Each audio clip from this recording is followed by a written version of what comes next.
Alright, everybody, welcome back to another session of storytelling of awesomely awesome stories.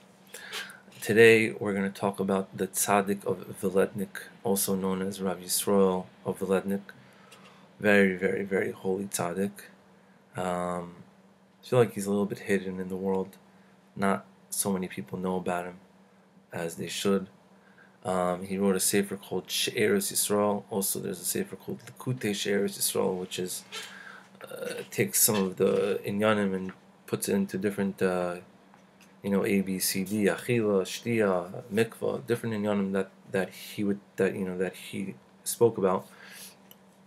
Puts it into a little bit of a more concise format. One of the special things about the Villedniker is his kever. His kever is known as a very holy spot and a very holy place to go pray and to be Poel Yeshuas there. I read articles that every year, his yahrzeit in Teves, I think it's Chaf Aleph or Chaf Dalet Teves, but I believe that there's one Shabbos a year, I think maybe in November. I read an article somewhere that they would bring always a lot of girls there to daven, to get married, and a lot of them would always be answered. And I myself know someone who was there with me who did not have any children, and we went and he prayed for children.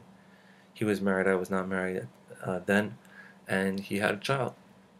And it's a very holy kever. The Viledniker himself said that even if you touch the kalampa, I don't know Yiddish, so don't make fun of me, kalamp, which is the doorknob, you would already be answered. So it's a very special kever. It's in the very northern part of Ukraine. I think it's close to Chernobyl. It's like an hour or two away from there. It's pretty far out from Kiev. It's about a 4-hour drive. If you're already in Uman, it's about 8 hours. It's pretty far out there. It's in a tiny little village. Very, very holy kever. They say that the Nazis tried to dig trenches around it so that people wouldn't be able to go there, or someone tried to dig trenches around it, and the trenches would fill up by themselves in the middle of the night with dirt. There's times that people tried to destroy it and they were killed.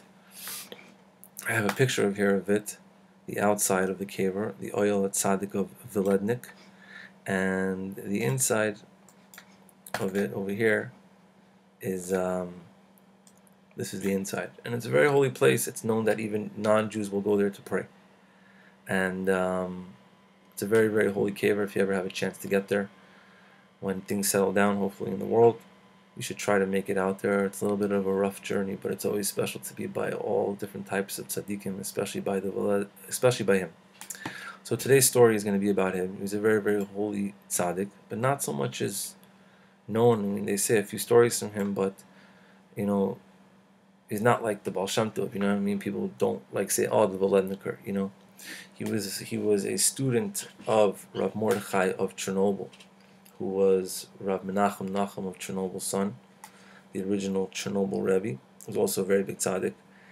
And the story we're going to tell today also is from the Sefer Kisvei Rabbi Shmuel, which is Rabbi Shmuel Horowitz, who was a big Breslover, who knew obviously a lot of stories, because he's telling us all these awesome stories. So he says like this. He says, one time there was a story by the Rav of Berditchev, which is Rabbi Liber of Berditchev. I can't say Berditchev, so I'm just going to not say Berditchev so much. I don't know why. I told you I stutter a little bit, so the Berditchev part's always a little hard.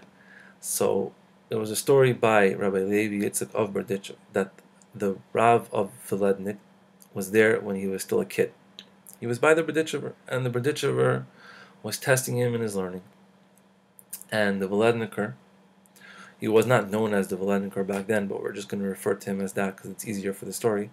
So the Viledniker and the Berditchever were arguing and learning, and arguing about stuff, and the Viledniker did not want to give in.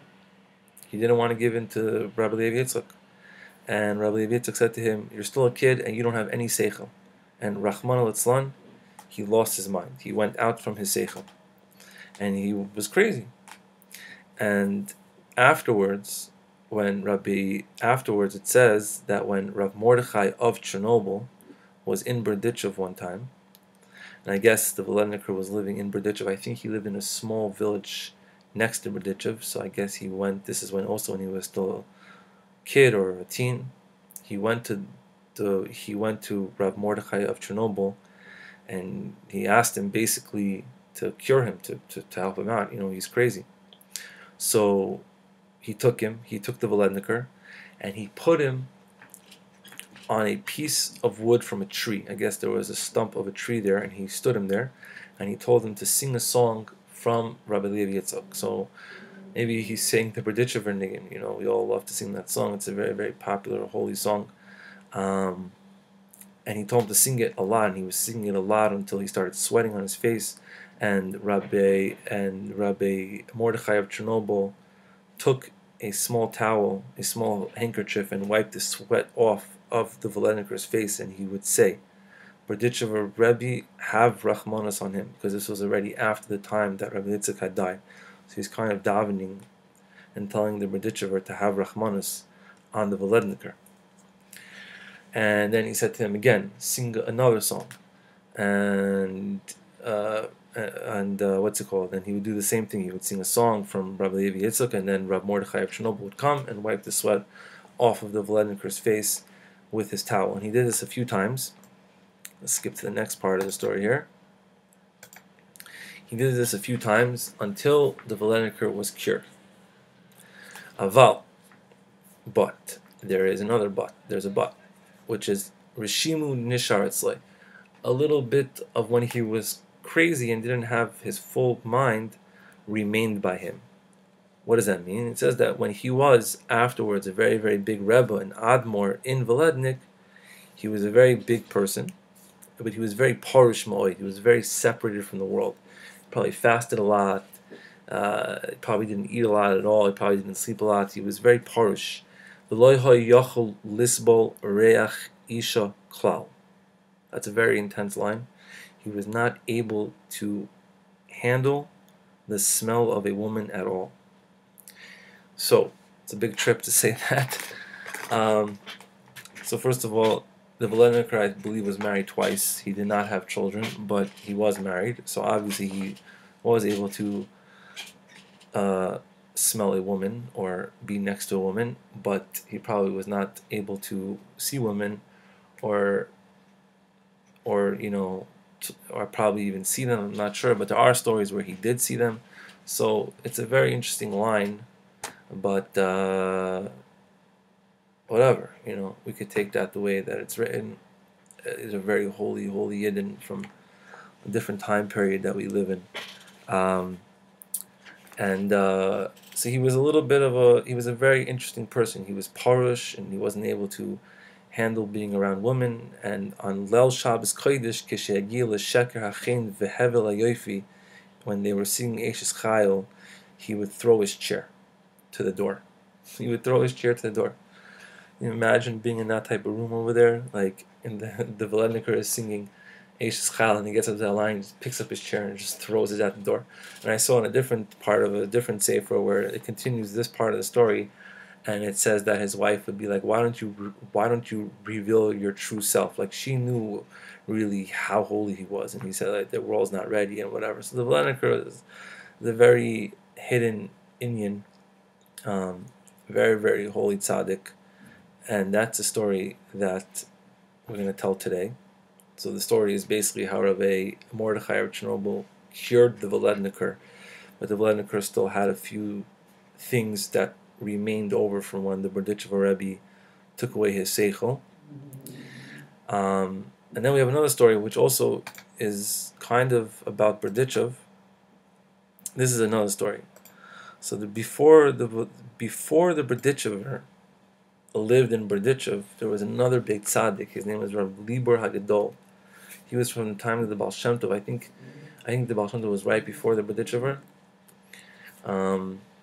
And there was I think one time I was in Ukraine. I don't think it's his caver, but there is, if you go to Berditchev, there's a park close by to the cemetery, and inside the park, it's like Central Park kind of, whatever, a small park, benches, whatever.